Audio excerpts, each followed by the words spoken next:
The year is 338 BC. On the Greek peninsula, an era is drawing to a close. In the north, Philip II of Macedon, after more than 20 years on the throne, had become the most powerful man in the region. He was no longer the king of a scorned frontier kingdom. Now, he was the one setting the terms. And beside him stood his 17-year-old son. That boy's name was Alexander. Father and son marched their army into Boeotia, where a major battle awaited them. Across the field stood an alliance led by Athens and Thebes. For both sides, the stakes were greater than a single victory. This battle would decide who would dominate all of Greece. By the mid-4th century BC, the Greek world still revolved around major city-states such as Athens, Sparta, and Thebes. They allied with one another, then turned and fought one another. Treaties and betrayals followed in an old, familiar cycle. In their eyes, Macedon in the north was not part of the civilized center. Macedonians were seen as rough, unsophisticated people. Greek-speaking, yes, but with an accent Southern Greeks considered harsh and nearly foreign. That contempt would prove to be a mistake. In 359 BC, Philip II came to the throne. He inherited an unstable kingdom, threatened on multiple fronts. A weaker ruler might have focused only on survival. Philip did the opposite. He rebuilt the entire machinery of war, not just the army's training. He established a system of reconnaissance and intelligence gathering, something very few commanders of the era maintained in a sustained, organized way. He created an engineer corps. Under his rule, siegecraft advanced rapidly, including the early use of torsion-powered artillery. Then came the infantry. Philip changed Macedonian equipment to make his soldiers more mobile than traditional hoplites. He did not want an army that could only stand and hold formation. He wanted men who could march faster, pivot faster, and appear where the enemy was not ready. His most important reform was the sarissa, a long two-handed pike, far longer than the standard hoplite spear. When the Macedonian phalanx locked into formation, multiple ranks of spear points projected forward at once. For an enemy hoplite, it became extremely difficult to close and fight in the way Greek infantry usually preferred. And Philip recognized something many Greek commanders had not fully developed. Cavalry was not just for harassment. Cavalry could deliver the decisive blow. He turned Macedonian cavalry into a disciplined, organized arm with a clear battlefield role, working in close coordination with the infantry. That became the foundation of later victories. Over the next 2 decades, Philip used this reformed army against Thrace, Illyria, and Paeonia, subduing threats around Macedon and expanding toward the northern Aegean. He seized key coastal cities tied directly to Athens' grain supply routes. Grain shipments were now at risk. For Athens, this was not only a matter of prestige, it was a matter of survival. As Macedon grew stronger, the southern city-states were wearing themselves down through prolonged war. The Third Sacred War lasted nearly 10 years and weakened many powers, especially Thebes. Everyone was drained. Macedon alone emerged stronger. By 346 BC, Philip had forced a tense peace on Athens and its allies, except Sparta. On paper, the war had eased.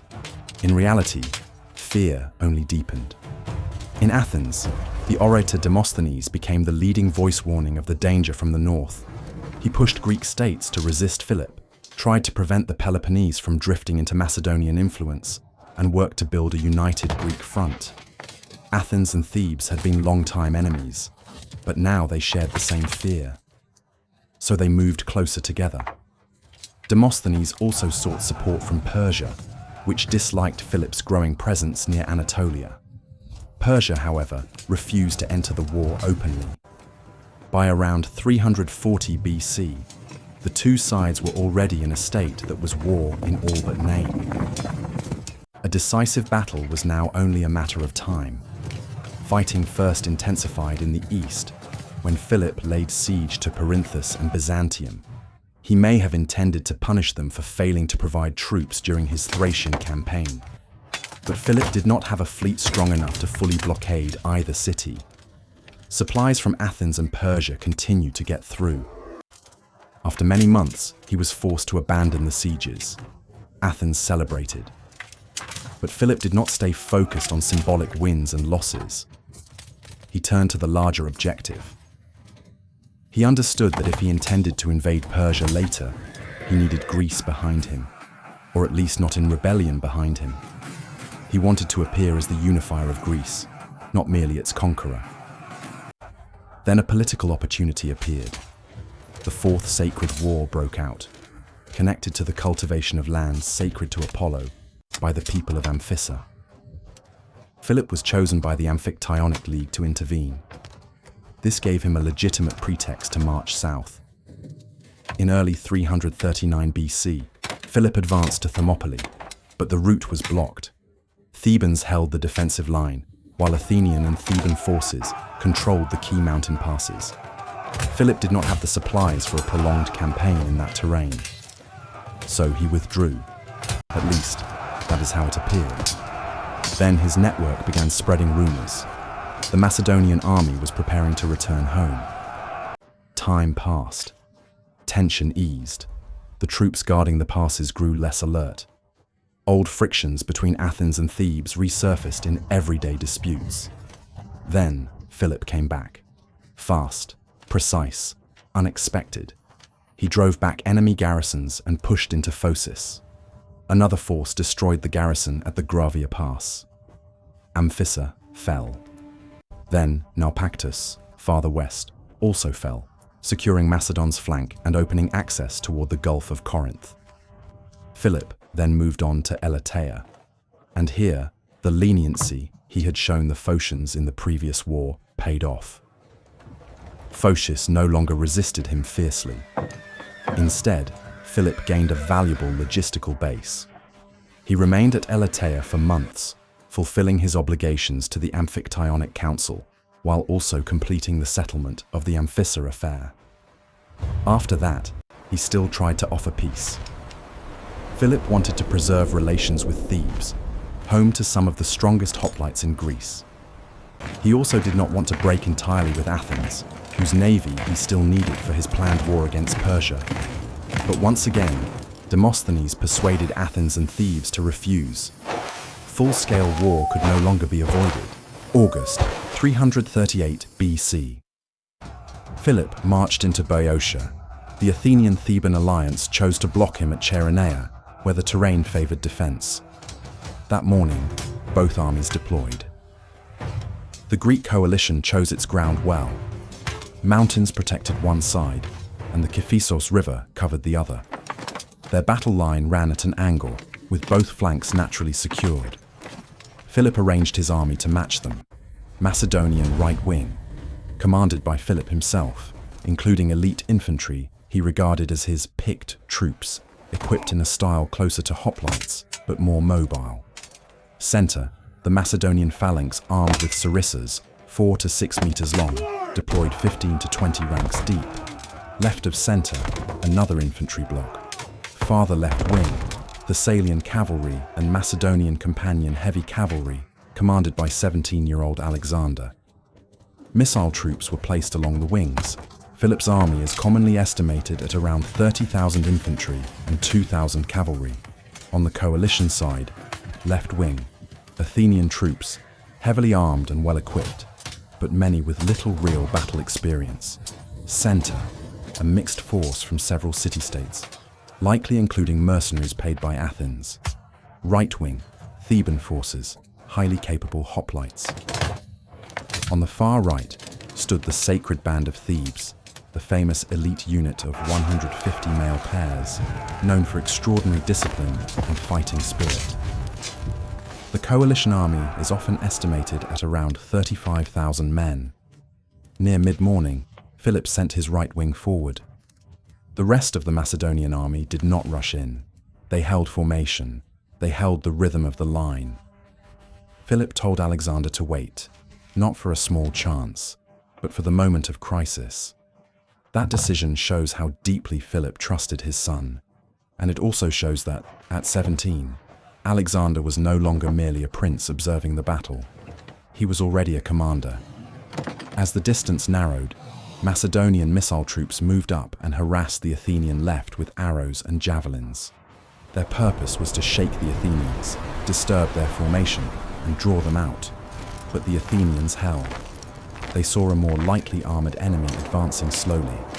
They did not want to abandon the strong position they had chosen. Then, when the two sides were only a short distance apart, Philip gave the order to charge. The first collision was brutal. The Macedonian right struck directly into the Athenians. The fighting was heavy, prolonged, and grinding. Philip's elite infantry were seasoned veterans, but the Athenians did not break at once. On the other side of the field, Alexander began advancing the Macedonian center and left at a slow pace, maintaining pressure on the coalition line. His goal was not immediate breakthrough. It was to pin the enemy center and the Thebans, preventing them from shifting men to support the Athenians. That mattered enormously, because the decisive struggle was happening where his father stood. Time passed. The August sun rose higher. The battle dragged on for hours. The Athenians began to fade, tired, thirsty, losing cohesion. And then Philip did something that made the enemy misread the entire battle. He ordered a retreat, not a rout, a controlled withdrawal. The Macedonian right began to fall back gradually. The center also gave ground to maintain cohesion. To the Athenians, it looked like a sign the enemy could not hold. They shouted in triumph. Then they surged forward in pursuit. Their lines stretched, alignment broke, their pace became uneven. Morale rose, but discipline slipped.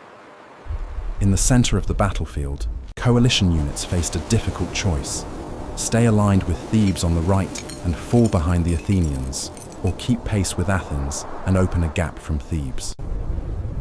Part of the coalition center chose to move with the Athenian advance, and in that moment, the Allied line began to crack.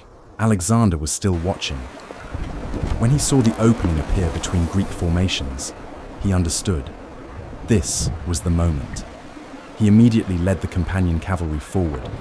At the same time, he signaled the infantry and missile troops on the Macedonian left to increase pressure against the Theban line. This attack was not only meant to break through, it was meant to lock the enemy in place, preventing them from shifting support to the weakening center. Philip, on the right, saw the movement as well. At once, he ordered his men to halt the retreat and turn back into the fight. The battle changed in an instant. The Athenians, already advancing in a disordered line, now crashed into Macedonian infantry that had turned and reformed with discipline. The new clash was even more violent than before. This time, it was Athens that had lost the rhythm. In the center, Greek troops met the steady forward push of the Sarissa wall.